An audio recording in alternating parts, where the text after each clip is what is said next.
Is it possible to create 50 meals that perfectly represent each one of our nation's 50 states? Woo! So this is where all the magic happens. This is it. Well, I'm gonna have a lot of fun trying. Talk about potluck. I'm Taylor Hicks. You may know me as a singer. So why is an entertainer hosting a food show? Simple. I love food. I even own my own barbecue joint, and I love to travel. So I'm hitting the road and eating my way across America, one state at a time. On this episode of State Plate, I'm making my way across a coastal state known for sun, surf, and a style of food so iconic it has its own name. That's right, I'm in the great state of California. Home to massive avocado groves, amazing artichokes, stew straight from the sea, and a whole lot more. Got it. So stay tuned for a heaping helping of California on State Plate. So here's the challenge. I have this empty plate that I have to fill up with foods that best represent the state. But California is a big state with very diverse cuisine. What's gonna go on the plate and what will be left off? Southern California is ground zero for nearly all of the avocados eaten across the country.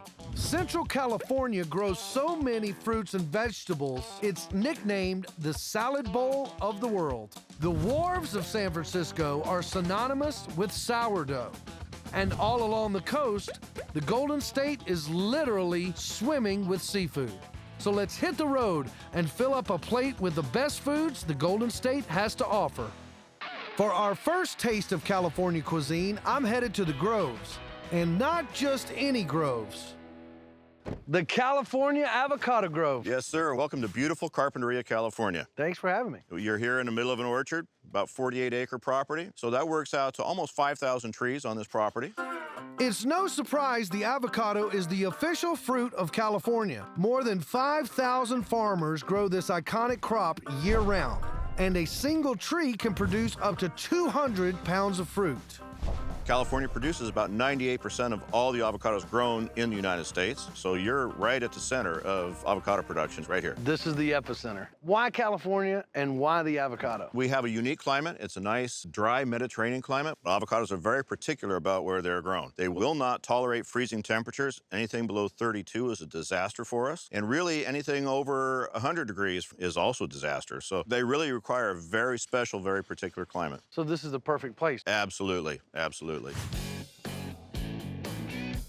Here's a great tree I can show you. It has some fruit on it. Oh, wow, look at that. This is this year's crop, and you can tell it's ready to harvest. It has a dull, waxy finish on the skin. Where you come over here and look on these guys, this fruit is for next year's harvest. You can tell it's nowhere near ready. It's so shiny. It doesn't have that waxy, dull coating on the skin. So this tree is growing two different seasons of fruit at the same time. Absolutely. Each avocado is clipped by hand. You have the picking bag right here. This is what all the pickers use. Suit up like this. So there's your clippers there. Reach up, cut the stem, goes in the bag. There you go. Are there any bad ones? Bad ones are the ones that hit the ground. For food safety, we're not allowed to pick them up off the ground. Come talk to me next June. We do need pickers. I'm a picking machine. Everyone, oh no! It's all right. You drop one, you keep your job. Drop two, we won't let you be a picker anymore. How many varieties of avocado are there? There are over 1,000 varieties of avocados. California grows about 7, but about 98% of the California's avocado crop is the Hass avocado. So this is a Hass avocado grove. Yes, it is. Wonderful piece of fruit. It's easy to peel. It's easy for us to ship across the country. It has become the primary avocado in California, and it is about 80% of all the avocados consumed around the world. That is one famous avocado. Absolutely. And it came from one tree. That tree was found in the late 1920s by the children of Rudolph Hass, the ranch owner. It was just a random tree in the orchard that produced a little bit different fruit. They kept bringing it in and say, Dad, this is a great piece of fruit. He finally took notice, and every tree here is a direct descendant of that one tree in La Habra Heights. The Hass avocado has all of these wonderful traits. How do we keep it going in the lineage? Each seed that we grow has its own unique characteristics. So to pass on those traits is a process called grafting. Taking a stick or a branch off of an existing Hass avocado tree and making a new tree with it. And my good friend Rogelio here is an ace grafter. I have black thumbs when it comes to grafting. So. Black thumbs. I bet Rogelio's got the green thumb. Absolutely. Let's graft. The first thing we're gonna do is cut the branch. Okay? Right there? Right there. Cut. Yeah. Next, we cut off the leaves. This is gonna be a It's gonna brand be new a Hass brand tree. new Hass tree. The branch, called a scion, gets grafted to a seedling tree, and protection is key. Okay, so I'm gonna put my thumb thing on. Uh-huh. We angle off the ends. Oh, That's okay. yeah. Okay, we angle off the ends, That's gonna be great. then it's all about the splice. So I'm cutting both of the branches together to fit the stems to grow. Correct. The new shoot gets wrapped. Type a little bit, Okay, just like that. there you go. Yeah. Got it. Okay. Voila.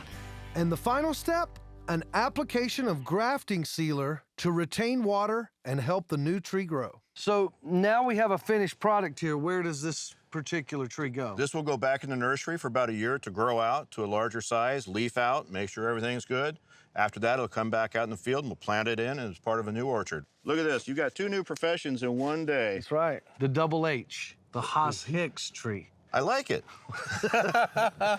In California, there's no wrong way to eat an avocado.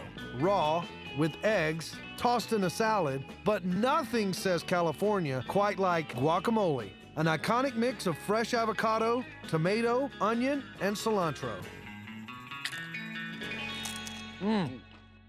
I love the texture of the avocado. Real smooth tasting. Smooth and creamy, just a nice, rich flavor. That is a fresh guacamole right there. So you can really taste the cilantro and the tomatoes. And it's healthy. That's the key. No cholesterol, correct? No cholesterol, full of vitamins, fiber, potassium, lycopene, all good stuff. Man, this is good. We literally picked our appetizer. Fresh guacamole made from fresh California avocados. The official state fruit and the key ingredient in the official state plate appetizer. Coming up, a California culinary gift. This dough is 25 years old. Yes. That keeps on giving. Woo!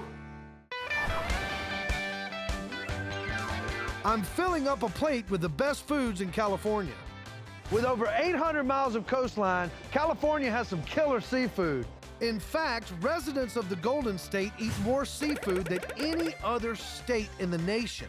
The waters of the Pacific are home to an endless list of delicacies. And if you can't choose, you don't have to. Next stop, Monterey Bay's famous Phil's Fish Market, home to world-class seafood and an iconic California dish called chipino, a seafood stew literally swimming with treats from the deep. World famous Phil. Okay, I'll take that.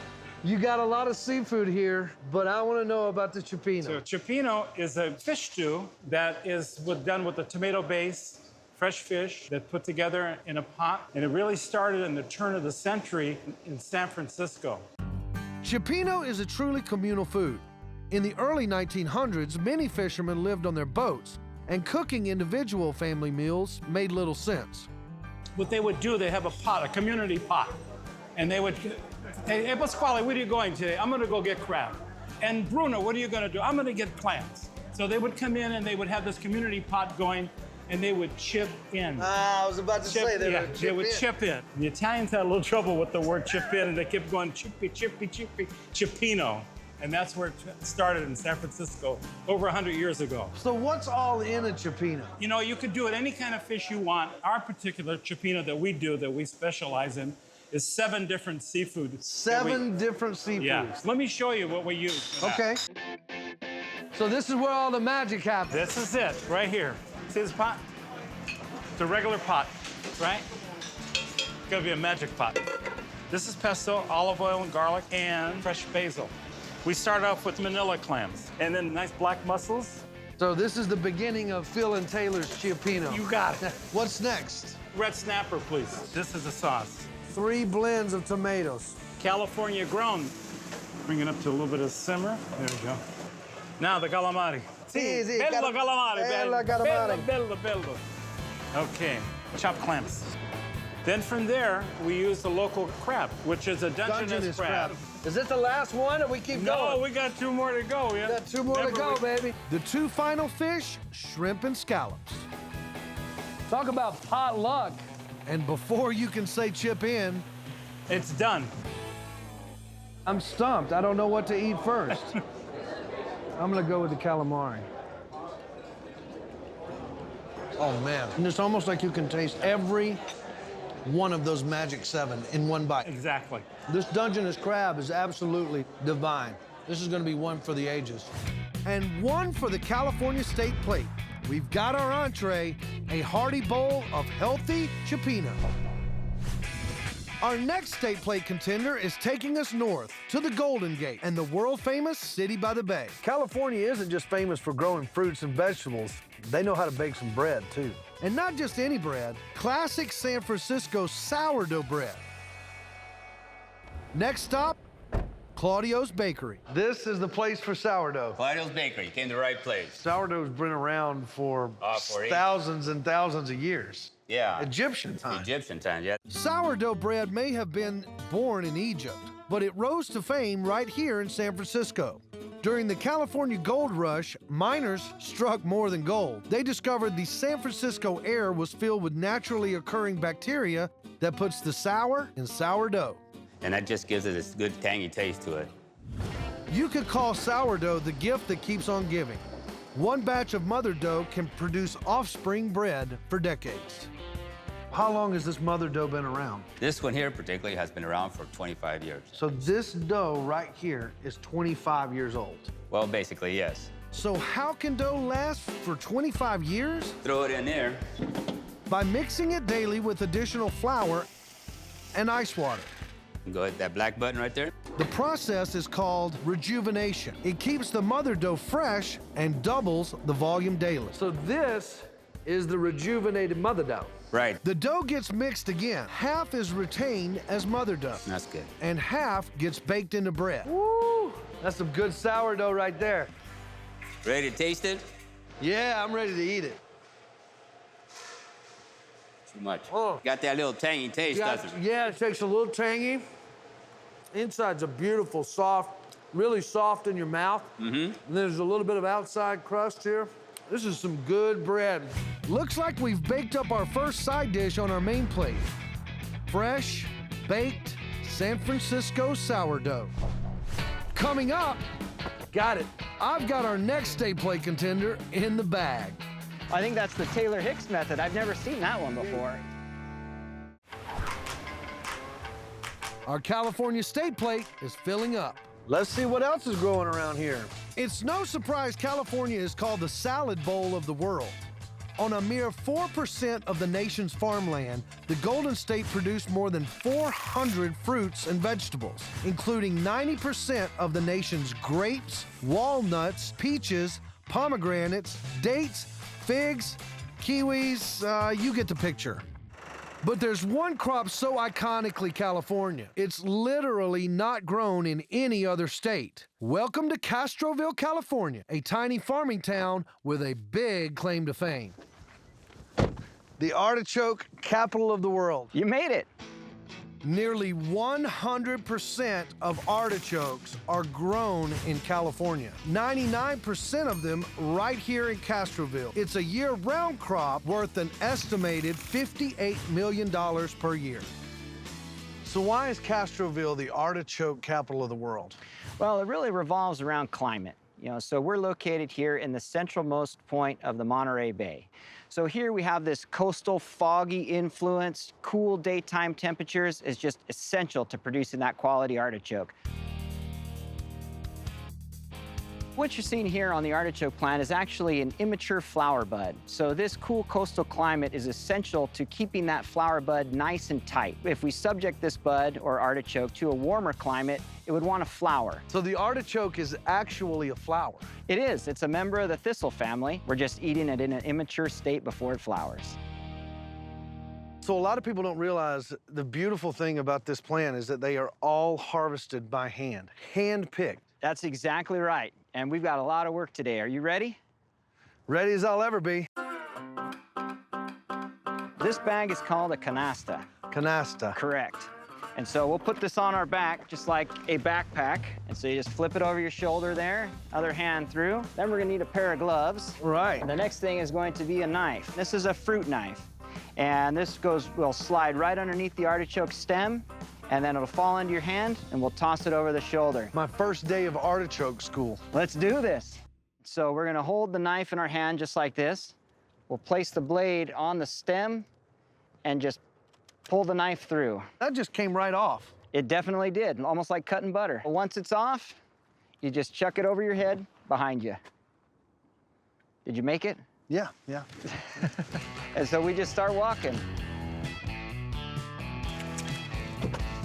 So there's a slam dunk method, and then there's the three-point method. I think that's the Taylor Hicks method. I've never seen that one before. Artichokes grow year-round. The harvest begins in late July. Picking one row isn't too tough, The hardest part's getting into the basket, but the knife just slides right through. but all 100 acres might get a bit rough. Once these bags get full, and these bags can weigh up to about 100 pounds. You're looking like a professional. Got it. Now we can eat them, right? Definitely. In these parts, the only way to eat an artichoke is steamed. We've got a little pesto with some mayonnaise dip there. So you can see all of the meaty ends right there that just... Yeah, you can eat from, about this point down. Dip it in and just pull that all the way through your teeth. These things are so meaty. That's what I love about them. They're just under the end of the leaf. They're meaty, and then obviously with the dip. But to be honest with you, I just like them how they are. But the real treat lies past the leaves. So this is the artichoke heart. You see that fuzzy texture on the inside. So we don't want to eat that. That's just like getting a lot of hair in your mouth. So we just trim it out of there, and we'll just pop it out. And so there we have the artichoke heart. But that is the best eating part. You can really taste the nuttiness at the end of it. Yeah. There is nothing like this in the whole world. There is no flavor or no taste like an artichoke heart. This stuff's gold. We found our second side dish. On our main plate, a meaty California artichoke, fresh from the artichoke center of the world. Coming up, another California crop that literally rains from the sky. Our California state plate is filling up. Our next contender takes us back to the farmlands of the fertile Central Valley. You can go anywhere in the world and eat an almond. But chances are it was grown right here in California. The Golden State produces over 80% of the world's almonds. It's no secret how California cracked the almond industry. Every year, local farmers shake up nearly 2 billion pounds of this beloved nut, worth an estimated $2.5 billion. A lot of shaking going on. Welcome to the California almond harvest. Let's talk about almonds. How big is the farm?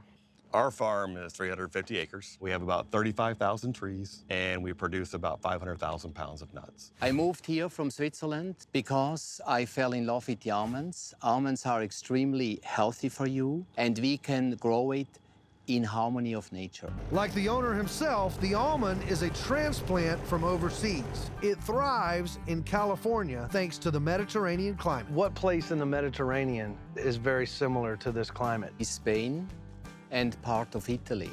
The almonds originally, they came through the missionaries to California because every mission had almond trees, because the padres, they had times where they needed to feast, they couldn't eat.